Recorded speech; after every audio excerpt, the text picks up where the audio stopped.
Hi, I like to share you the Tai Chi, and the Tai Chi means you need to get energy, because energy, when you have good mind, good heart, good Chi, you attract Chi, alive Chi, and this Chi can be used by you.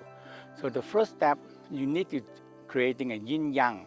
We call the north and south generate a magnetic pull.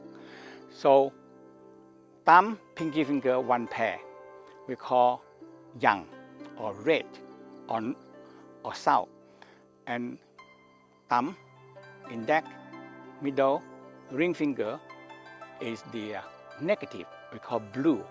So when you have this in your palm and you spiral, it becomes like a moving Tai Chi. It generates magnetic pull. And when you move your hand in Tai Chi, it will draw in Chi.